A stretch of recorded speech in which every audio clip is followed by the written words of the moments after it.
بسم اللہ الرحمن الرحیم۔ اللہ کے نام سے شروع جو بڑا مہربان نہایت رحم والا ہے۔ السلام علیکم دوستو، آپ دیکھ رہے ہیں آپ کا اپنا چینل اور فیکٹو۔ چلتے ہیں آج کے ٹاپک کی جانب۔ قرآن پاک میں اللہ تعالیٰ فرماتا ہے، اے ایمان والو، اللہ سے ڈرتے رہو جیسا کہ اس سے ڈرنے کا حق ہے، اور مرتے دم تک اسلام پر قائم رہنا۔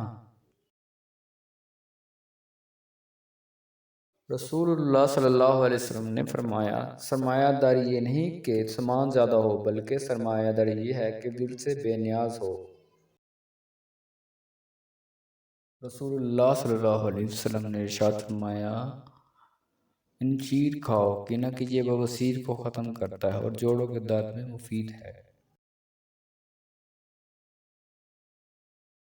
رسول اللہ صلی اللہ علیہ وسلم نے ارشاد فرمایا، بے شک آدمی گناہوں کی وجہ سے رزق سے محروم کر دیا جاتا ہے۔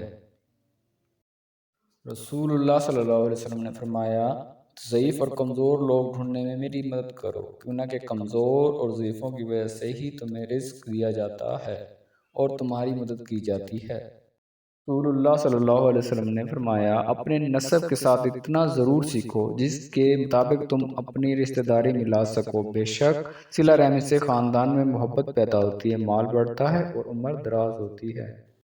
رسول اللہ صلی اللہ علیہ وسلم نے فرمایا، جو شخص اللہ اور اس کے رسول پر ایمان لائے، نماز قائم کرے اور روزے رکھے تو اللہ کے ذمہ ہے کہ اسے جنت میں داخل کرے۔ نبی کریم صلی اللہ علیہ وسلم نے فرمایا، جو کوئی ایمان رکھ کر اور ثواب کی نیت سے کسی مسلمان کے جنازے کے ساتھ جائے اور نماز اور دفن سے فراغت ہونے تک اس کے ساتھ رہے تو وہ 2 قرات ثواب لے کر لوٹے گا۔ ہر قرات اتنا بڑا ہوگا جیسے احد کا پہاڑ۔ جو شخص جنازے پر نماز پڑھ کر دفن سے پہلے لوٹ جائے تو وہ 1 قرات ثواب لے کر لوٹے گا۔ رسول اللہ صلی اللہ علیہ وسلم نے ارشاد فرمایا، کسی نے نیکی کی نیت کی لیکن اس نیکی کا وقوع نہیں ہوا، تب بھی ایک نیکی لکھ دی جاتی ہے۔ رسول اللہ صلی اللہ علیہ وسلم نے ارشاد فرمایا، جو دوسرے کو نقصان پہنچائے اللہ اسے نقصان پہنچائے گا، اور جو دوسرے کو تکلیف دے اللہ تعالیٰ اسے تکلیف دے گا۔ رسول اللہ صلی اللہ علیہ وسلم نے ارشاد فرمایا، جو مسلمان وضو کرتا ہے اور وہ اپنا وضو اچھی طرح کرتا ہے، پھر کھڑا ہو کر مکمل توجہ کے ساتھ 2 رکعات پڑھتا ہے تو اس کے لیے جنت واجب ہو جاتی ہے۔ حدیث مبارکہ ہے، حضرت عبداللہ بن عباس رضی اللہ تعالیٰ عنہ بیان کرتے ہیں کہ رسول اللہ صلی اللہ علیہ وسلم نے ان مردوں پر لعنت بھیجی جو عورتوں جیسا چال چلن اختیار کریں، اور ان عورتوں پر لعنت بھیجی جو مردوں جیسا چال چلن اختیار کریں۔ رسول اللہ صلی اللہ علیہ وسلم نے ارشاد فرمایا، اللہ تعالیٰ نے تمہارے ہاتھ اور تمہارے ذریعے کسی آدمی کو ہدایت دے دی تو یہ تمہارے لیے ساری کائنات سے بہتر ہے، جس پر آفتاب طلوع ہوتا ہے اور غروب ہوتا ہے۔ رسول اللہ صلی اللہ علیہ وسلم نے فرمایا، اگر انسان کے لیے مال کی 2 وادیاں ہوں تو وہ تیسری تلاش کرتا ہے، انسان کے پیٹ کو صرف قبر کی مٹی ہی بھرے گی۔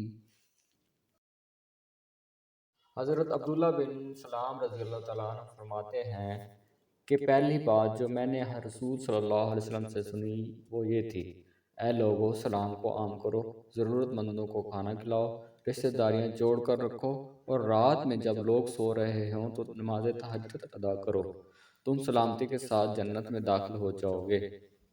رسول اللہ صلی اللہ علیہ وسلم نے ارشاد فرمایا، جمعہ کے روز مجھ پر کثرت سے درود بھیجا کرو، کیوں کہ وہ مشہود ہے، اس پر فرشتے حاضر ہوتے ہیں۔ جب تم میں سے کوئی شخص مجھ پر درود پڑھتا ہے تو اس کا درود مجھ پر پیش کیا جاتا ہے حتیٰ کہ وہ اس سے فارغ ہو جائے۔ راوی بیان کرتے ہیں، میں نے عرض کیا، اور وفات کے بعد آپ صلی اللہ علیہ وسلم نے ارشاد فرمایا، اللہ نے اپنے انبیاء علیہ السلام کے اجساد کو کھانا زمین مٹی پر حرام کر دیا ہے، اللہ کے نبی زندہ ہوتے ہیں، انہیں رزق دیا جاتا ہے۔ نبی کریم صلی اللہ علیہ وسلم نے فرمایا، اگر 4 آتے تمہیں موجود ہیں تو دنیا سے اگر تمہیں کچھ بھی نہ ملے تو کوئی حرج نہیں، امانت کی حفاظت، سچ بولنا، اچھا اخلاق اور پاکیزہ حلال لقمہ۔ رسول اللہ صلی اللہ علیہ وسلم نے ارشاد فرمایا، 3 دعائیں خاص طور پر قبول کی جاتی ہیں جن کے قبول ہونے میں کوئی شک نہیں، باپ کی دعا، مسافر کی دعا اور مظلوم کی دعا۔ رسول اللہ صلی اللہ علیہ وسلم نے فرمایا، اللہ سے معافی اور عافیت کا سوال کرو، کیوں نہ کہ کسی کو ایمان نصیب ہو جانے کے بعد عافیت سے بہتر کوئی چیز عطا نہیں کی گئی۔ نبی کریم صلی اللہ علیہ وسلم نے ارشاد فرمایا کہ جہنم سے بچو، خواہ آدھی کھجور ہی کسی کو صدقہ دے کر ہو سکے، اور اگر کسی کو یہ بھی میسر نہ ہو تو اچھی بات کر کے ہی۔ رسول اللہ صلی اللہ علیہ وسلم نے ارشاد فرمایا، لوگوں میں سے کچھ لوگ اللہ والے ہیں۔ لوگوں نے عرض کیا، اللہ کے رسول صلی اللہ علیہ وسلم وہ کون لوگ ہیں؟ آپ صلی اللہ علیہ وسلم نے ارشاد فرمایا، وہ قرآن پڑھنے پڑھانے والے ہیں، جو اللہ والے اور اس کے نزدیک خاص لوگ ہیں۔